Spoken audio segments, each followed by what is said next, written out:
boy helps blind old lady get home. She rewards him by leading him to a secret door.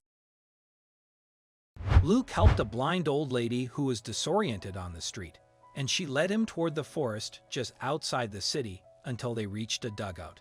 She told him something unbelievable about the contents inside, and the boy had to make an important decision.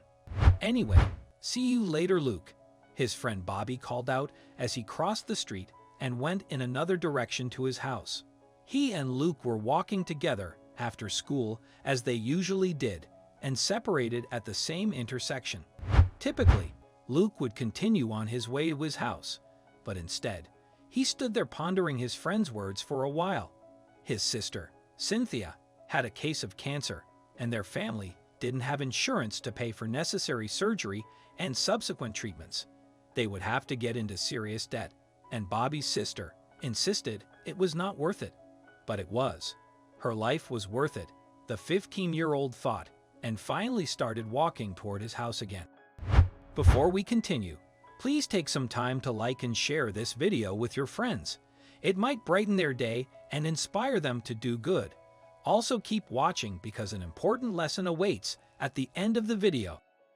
But his brows furrowed after spotting an older woman standing alone on the street. Her eyes were covered in dark glasses, and she had a walking stick, making Luke realize she had to be blind. The kid was aware that blind people knew how to get around and were mostly independent, but something about her face made him stop. She was not going to follow him inside, which made Luke even more worried. A strange feeling crept down his spine as he got his phone out and turned on the flashlight. "Ma'am, do you need any help?" he asked kindly. "Oh, yes. Thank you for stopping. I need to get back to my house less than a mile away, but I'm a little disoriented now. I think it's my age," the woman explained. "I had originally paid a delivery man near my house to accompany me, but I gave him the cash, and he ran away after walking for a few minutes." "That's terrible. Okay, I can help you get home if you tell me which direction to go," the teenager continued, linking the woman's arm with his. "Thank you, young man. Let's just go up ahead."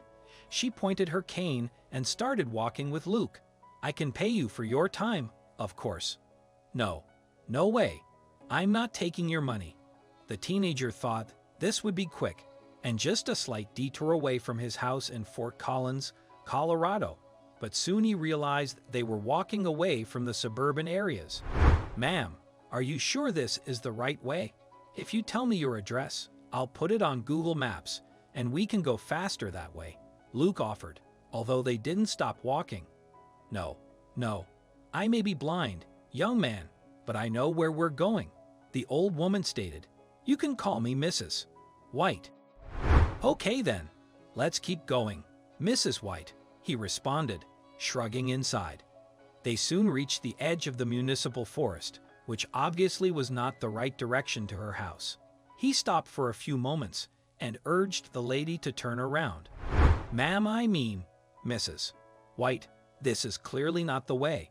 Going into the forest, especially at this time, it's dangerous. Nighttime is only a few hours away," Luke warned, fearful, although he tried to hide it. "Young man, this is the right way. You'll know when we get there," Mrs. White said confidently, almost pulling the 15-year-old so they could go on. She was a little too strong for her age. Luke was getting increasingly more worried the more they treaded through the forest. "Is your house here? We've walked for miles, Mrs. White. What's going on?" he asked, his tone now desperate, and he thought about unlinking his arm and running away, but leaving the older woman behind seemed awful to him. "We're here." She ignored his question and used her cane to point toward a certain area. Luke frowned and saw a door covering a dugout in the middle of the forest. "What's in there?" he wondered as Mrs. White let his arm go and reached into her pockets. Finally, she unearthed a set of keys. "Here you go, kid. Everything inside is now yours. Do with it what you please," Mrs. White told him. "Consider it a reward." "What?" the teenager asked again, confused, but the older lady pointed the cane towards the door again, urging him to go in. "Is this a trap?" Luke asked, taking the keys from her hand and opening the door, which creaked and squeaked as it opened. In his head, he was ready to sprint away from the older woman, but he worried about being ambushed by other people. This is how kids get snatched.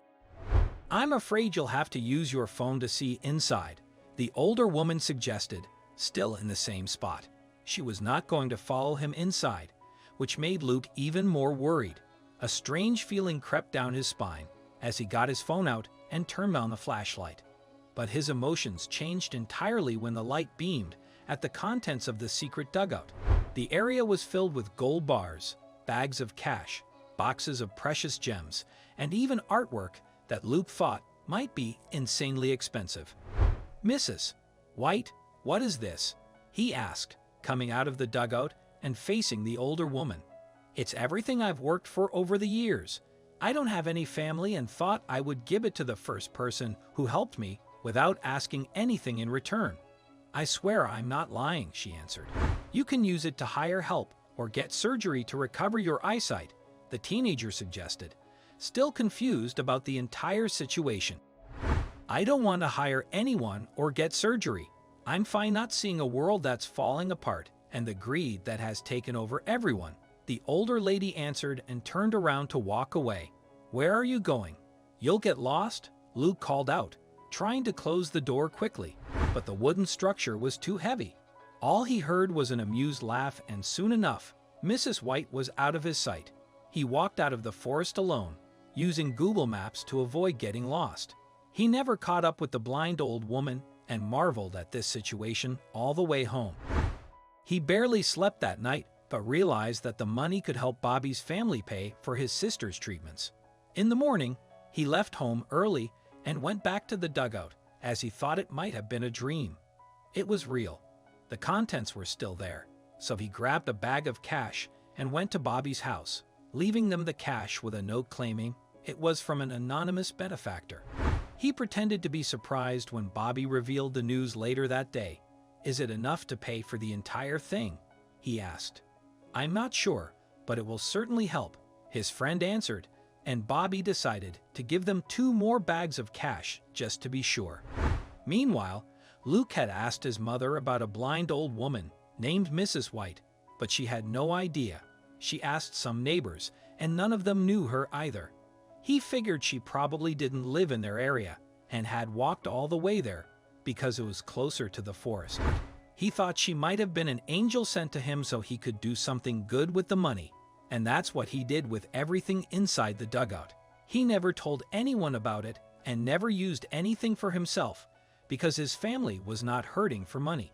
Many months later, Bobby's sister was in remission, and Luke visited their house to celebrate. No one else was around when she told him she wanted to thank whoever had sent the money. "You can thank them by living your life to the fullest, doing good in the world, making a difference. I think that's why we're here," Luke answered, and Cynthia nodded. He was right. What can we learn from this story? Some miracles are very real, and they happen every day when we least expect them. Luke received a huge reward from a mysterious older lady, and he made an important decision. Live your life to the fullest, helping as many people as you can and trying to make a difference in someone's world. Luke told Cynthia that the best way to thank the secret benefactor was to experience her second chance at life to the fullest.